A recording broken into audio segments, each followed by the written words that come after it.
Hello guys, welcome back again to Indian Coding. So इस lecture में हम देखेंगे कि नल वैल्यूज़ क्या होती है एसक्यूएल में। ठीक है, तो हम जब भी कोई टेबल बनाते हैं तो ये पॉसिबल होता है कि हम टेबल में कॉलम बना लें और उसके अंदर क्या करें, हम बाद में कोई रिकॉर्ड इंसर्ट कर दें या उसको अपडेट कर दें।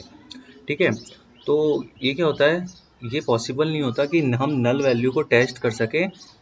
हमने जो कल ऑपरेटर पढ़े थे उसके साथ में, मतलब less than operator, equal operator या ग्रेटर देन इक्वल। ठीक है, तो हम देखते हैं कि हम कौन सा सिंटेक्स यूज करते हैं इसके लिए। ठीक है, कि हमें पता लग जाए कि हमने जो टेबल बनाई है उसमें कोई कॉलम है, उसमें वैल्यूज नल है या उसके अंदर कोई वैल्यूज पड़ी हुई है। ठीक है, तो उसका सिंटेक्स होता है इज नल सिंटेक्स। ठीक है, तो हम क्या लिखते हैं, सबसे पहले हम सिलेक्ट कीवर्ड लिखते हैं, उसके बाद हमें जो भी कॉलम चेक करनी होती है हम उस कॉलम का नाम लिखते हैं। ठीक है, फिर उसके बाद हम लिखते हैं कि कौन सी टेबल में हमें चेक करना है, उस टेबल का नाम लिखते हैं। वेयर हमें हम उसके बाद वेयर क्लॉज का यूज करते हैं, फिर हम लिखते हैं कॉलम नेम और फिर चेक करते हैं इज नल। ठीक है, इज नल होता है तो वो क्या जाता है, वो दे देता है कि एम्प्टी सेट है। ठीक है, अब हम देख लेते हैं दूसरा हमारे पास क्या होता है, इज नॉट नल सिंटेक्स।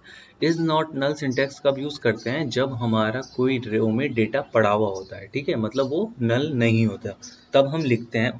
जैसे कोई कंडीशन आ गई और मतलब हमें कोई डेटा रिट्रीव करना है, डेटाबेस से कोई डेटा निकालना है और हम चाहते हैं कि हमें केवल वही डेटा मिले, वही कॉलम का डेटा मिले जहां कॉलम की वैल्यूज नल ना हो। ठीक है, तब हम सेम सिंटेक्स रहता है, बस इज नल में हम क्या लगा देते हैं, इज नॉट नल लगा देते हैं।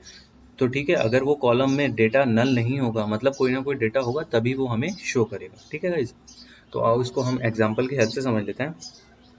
तो ये देखो, मैंने एक यूजर नाम की टेबल बना रखी है, उसमें मेरे 3 कॉलम है। ठीक है, मेरे 3 कॉलम है, आईडी, नेम और सिटी, और तीनों में मैंने अभी तक कोई डेटा इंसर्ट नहीं किया है, इसलिए क्या हो रहा है, नल शो कर रहा है। तो लेट्स सी कि ये नल है या नहीं। तो सबसे पहले हम सिंटैक्स के अकॉर्डिंग लिखते हैं। मैंने लिखा सिलेक्ट, होप आपको दिख रहा होगा, बड़ा कर लेते हैं थोड़ा। ओके, तो कुछ ज़्यादा ही बड़ा हो गया। ठीक है गाइस, ओके, तो हाँ, तो हम लिख लेते हैं अपना सिंटैक्स। ठीक है, पहले टेबल भी देखनी पड़ेगी हमें थोड़ी सी, कौन कौन सी वैल्यूज़ है हमारे टेबल में। अच्छा, तो हम चेक कर लेते हैं सिटी के लिए। ठीक है, देखो हमारे यहाँ सिटी में क्या है, नल वैल्यू पड़ी हुई है, पर हम चेक करते हैं कि ये नल है या नहीं। ठीक है, आइए चेक कर लेते हैं। तो ये रहा हमारा। अब हम सिंटैक्स के अकॉर्डिंग लिखते हैं, तो सिंटैक्स का सिलेक्ट, हमें कौन सा कॉलम चेक करना है, सिटी का।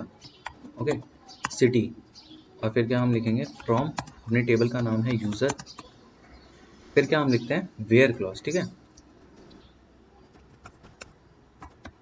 वेयर